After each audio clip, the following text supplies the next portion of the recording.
Asia. Asia has a Times Square. They have almost everything. They've mimicked themselves and likened themselves. China have likened themselves to America. So now the Bible tells you what happens to them next. Who will be next after that? Let's see. Read the next verse. Verse 45. And they that remain under her shall do service unto them that have put her in fear. Go ahead. And God, Asia. See, it goes right into Asia, right after Babylon falls. And thou, Asia, read. That art partaker of the hope of Babylon. You have partook in the hope of Babylon. Asia didn't create anything new. They just made everything, all the inventions of America, cheaper.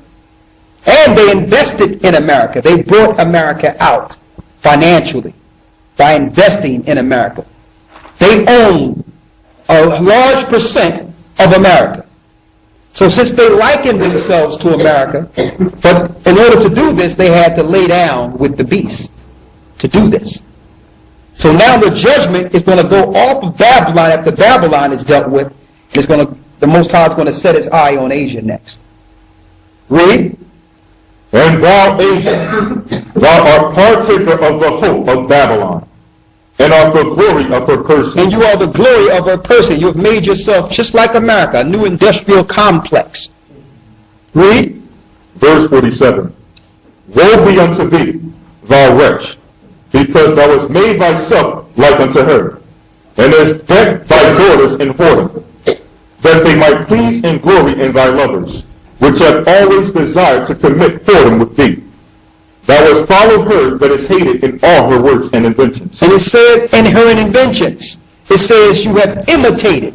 Look at what it says in the English of the annotated.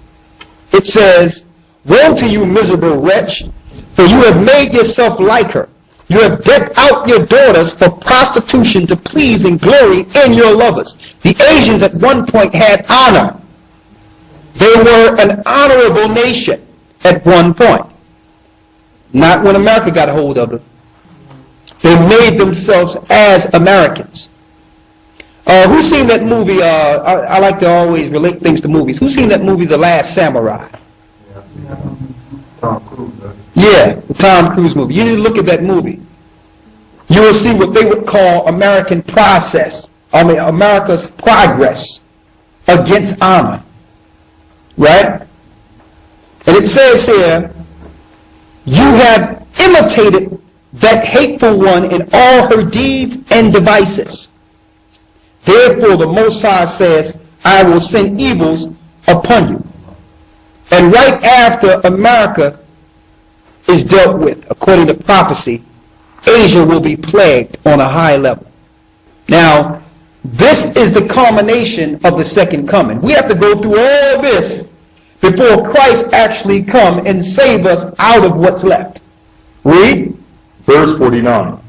I will send plagues upon thee, widowhood, poverty, famine, sword, and pestilence, to waste thy houses with destruction and death. And the glory of the power shall be dried up as a flower, when the heat shall rise that is set over thee. Thou shalt be weakened as a poor woman with stripes, and as one chastised with wounds, so that the mighty and lovers shall not be able to receive thee. Would I with jealousy have so proceeded against thee, saith the Most High. And now the Most High is going to tell you why he's going to do this to them. Read. Verse 53. If thou hadst not always slain my chosen. If you have not always slain my chosen. Israel was scattered throughout the four corners of the earth and was made to serve all nations. And while Israel served these nations, they received no rest. I went to Hawaii. I went to different areas, and I see that Asia have done to the Naphtalians what the European powers that came to America did to the Aborigines of America. So no one will escape this for treating the children of Israel the way they have treated God's people in this earth. Some people should not be treated as cattle. The Most High sat back and looked at this the whole time. These nations already had power. Israel lost his strength. But yet, they gave Israel no rest. So now the Most High says, oh, because you Read that part again. That's key here. 2nd Ezra, chapter 15, verse 53.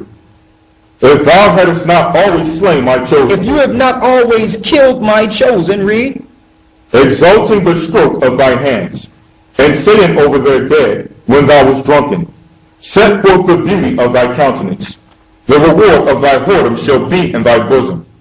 Therefore shalt thou receive recompense. so now they get their payment. Read, Verse 56. Like as thou hast done unto my chosen, saith the Most High, even so shall the Most High do unto thee. period. What you did to my people, now I'm going to do to you. See, and this happened before. Listen, there's no new thing under the sun. The Most High was sending plagues on Egypt.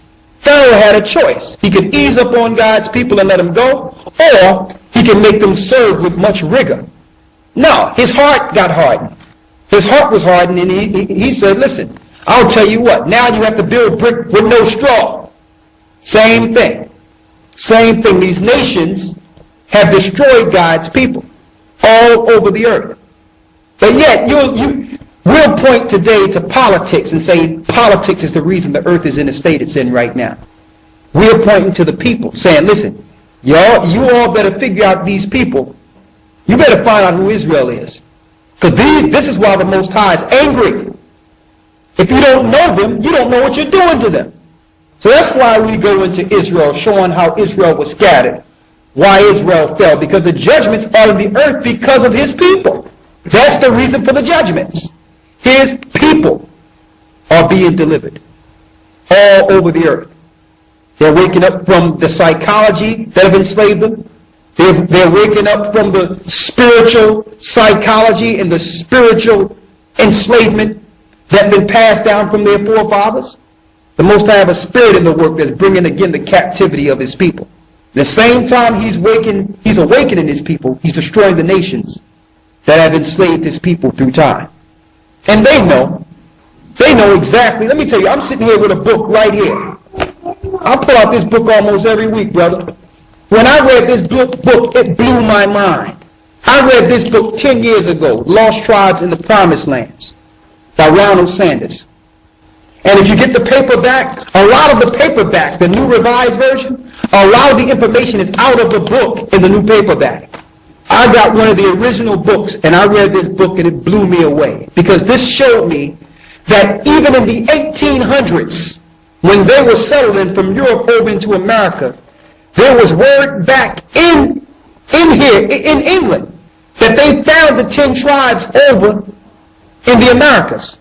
There was words in the 1800s on a scholarly level that the Indian tribes had Hebrew relics, had the 10 Commandments, had the fringes and borders of blue, had all the things that was contained in the Old Testament, and that it was fact that these tribes were from the diaspora of the 8th century BC.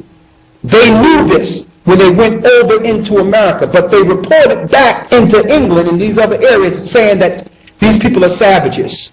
They must be tamed. Let's transfer let's switch the word around a little bit. They're terrorists. It was in the book. They knew.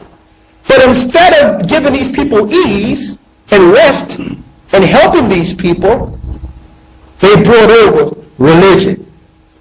Let's draft a constitution and give the people a freedom of religion. Hold up. You already have religion. You're not giving people a freedom of religion. You're talking about teaching these people your religion. That's what you're promoting. Then you kill the aged and the ancient that knows better. You kill them all and you teach their children. This is what they did. When I read this book, it blew me away because they knew. And then they sat down with these Masons, whom we call preachers and pastors, and in America, during that same period, created a smorgasbord of religion. At this time, everything is springing up. Jehovah's Witnesses, Lutherans, Mormons, you name it. They're springing up all in America. The boat that came over was Catholic. But you got all these different stems of religion that was aimed towards destroying that people that who were the aborigines of that land. They were very spiritual people. They didn't need the religion that was coming. They were spiritual already. They understood the earth was fine, the animals were fine, but yet they didn't show these people any rest. They lied and called the people savages. Through time, the children lost their identity. That was the plan from its inception. The plan when they went to America, they knew. It tell you in this book, and Christopher Columbus Dialis, I went through it last week, that he used 2nd Esdras as the authority to know that the earth was round, to get to these Indian tribes that were over in the land. And I hate calling them Indian, because Indian means savage. That's the label that was placed on the children of Israel, the lost tribes of the diaspora. When I read this book, it blew me away. And guess what? Ronald Sanders, I pull this out all the time. Ronald Sanders, who is Jewish, compiled this information. Okay, I wanted to bring that out. So they didn't give Israel no rest. They didn't give Israel any rest. They used a Gatling gun against them, killing them, burning down their villages, moving them to plantations. It sounds familiar, don't you? That's what's going on in Afghanistan. That's what went on in Iraq. The same war. But back in England and back over in the homeland, they was telling people, yeah, it's progress. We got churches and hospitals. We got a way to care for the people. We're going to cure their smallpox. Oh, the smallpox you brought over to them in blankets. Thank you. Appreciate it. So now, I'm examining these wars according to prophecy, and that helps us understand all the goings prophetically in the earth. We understand the wars, why the wars are culminating. Go to 2nd Esdras 16. The Most High is destroying this world for his people. I know some people don't want to realize that and understand that, but yes, he did it in Egypt, and he's doing it now. Nothing never changed. These things never changed. The Most High didn't just reject his people and accept it and say, listen, everybody is my people now. That never happened. The only way you can accept this God is to serve him and follow his commandments. And these nations will not follow his commandments. They refuse. So the Most High have awakened a small elect that will be a light to the Gentiles and give them the truth to escape what's coming. It's a very minute few that's going to make it through this. 2nd Esdras 16:1, read it.